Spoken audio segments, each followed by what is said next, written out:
참 예수님, 오늘은 8월 16일 연중 제19주간 수요일입니다. 모세의 일생과 엑소더스 파라다임에 대해서 강론하겠습니다. 세상을 조성하시고 사람을 창조하신 하나님께서는 사람이 당신을 닮아서 세상을 하느님 나라로 완성해 가도록 하는 데에 관심을 가지고 계십니다. 그것이 사람의 행복이고 구원이며 동시에 하느님께도 영광이 되기 때문입니다. 이를 위해서 때로는 한 사람을 선택하셔서 준비시키기도 하시고 때로는 여러 사람들이 한데 마음을 모으도록 일을 하십니다. 오늘 독서에서 우리는 모세의 추호에 대한 말씀을 들었습니다. 하나님께서는 요르단강 동쪽에 있는 느보산 꼭대기에서 장차 12지파에게 나눠주실 땅 전체를 보여주시면서 일찍이 아브라함에게 이 땅을 주리라고 약속해 주셨던 축복을 상기시키셨습니다. 이때 모세의 나이가 120살이었습니다. 그는 아브라함 성조에게 하나님께서 축복하셨던 약속을 지키시기 위해서 선택된 인물이었고 특히 이집트 종살이에서 백성을 탈출시켜 가나안 땅으로 데려가는 임무를 맡았습니다. 그의 생애는 초기 40년, 중기 40년, 그리고 후기 40년 이렇게 40년 단위로 셋으로 나눌 수가 있습니다. 초기에 그는 태어나자마자 죽을 뻔한 위기를 겪었습니다. 당시 파라오가 히브리 아기들 중에 사내 아이가 태어나면 모두 죽이라는 잔인한 명령을 내렸기 때문입니다. 그럼에도 불구하고 그는 기적적으로 살아남았을 뿐만 아니라 파라오 왕실 공주의 양 아들로 입적되어 이집트 최고의 엘리트 교육을 받고 이집트 왕자로 자라났습니다. 이 기간이 40년입니다. 하지만 뒤늦게 자신의 출생 비밀을 알게 된 그는 스스로 왕조의 특권을 포기하고 미디안 광야로 물러나갔습니다. 나이 40에 미디안 광야로 간 모세는 유목민 아내를 얻어 자식을 낳아서는 가정을 꾸렸습니다. 그리고 목동이 되어 40년 동안 양떼를 돌보다가 우연히 호렙산에서 불타지 않는 떨기를 보고는 호기심에 가득 차서 산에 올라갔는데 여기서 하나님의 엄청난 부르심을 듣게 되었습니다. 나는 이집트에 있는 내 백성이 겪는 고난을 똑똑히 보았고 작업 감독들 때문에 울부짖는 그들의 소리를 들었다.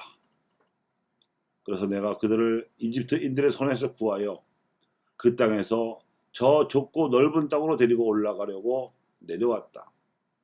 내가 이제 너를 파라오에게 보낼 터이니 내 백성 이스라엘 자손들을 이집트에서 끌어내어라. 탈출기 3장 7절에서 10절의 말씀입니다.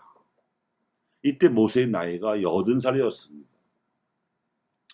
80나이에 모세는 하나님께로부터 부르심을 받은 대로 응답하였습니다.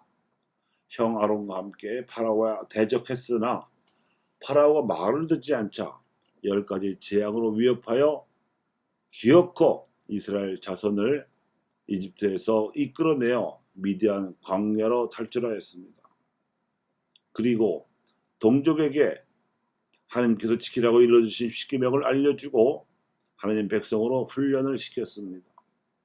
이 기간이 또한 40년입니다. 그리고 오늘 독서에서 들으신 대로 120살에 가나안 땅을 바라보며 느보산에서 숨을 거두었습니다. 파란만장했던 모세의 임무는 이제 예수님께서 시작하시고 제자들이 계승한 교회에게 맡겨졌습니다.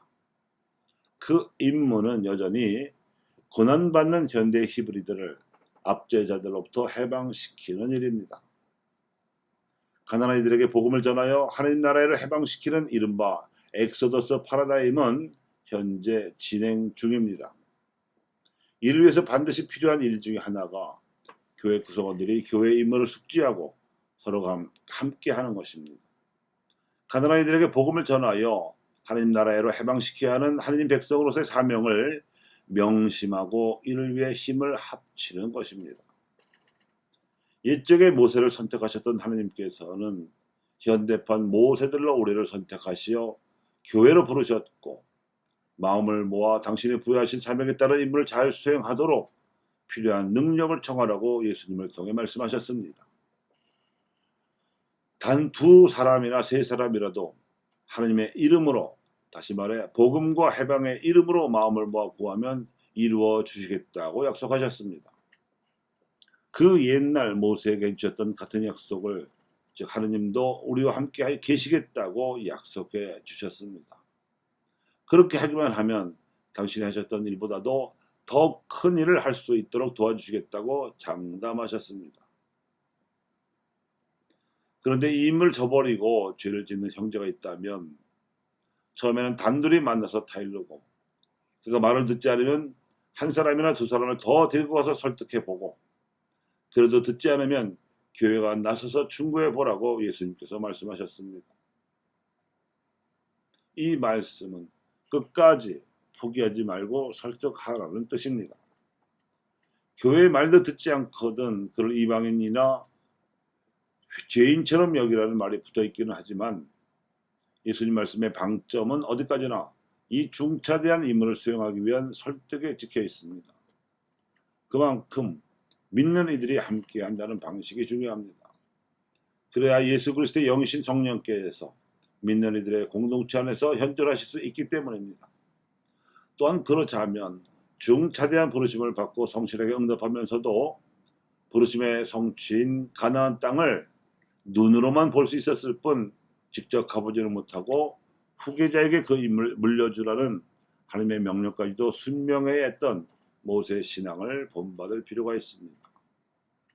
교우 여러분, 교회는 지금도 여전히 고난받는 히브리들을 해방시키라는 부르심을 받고 있는 모든 시대의 모세입니다.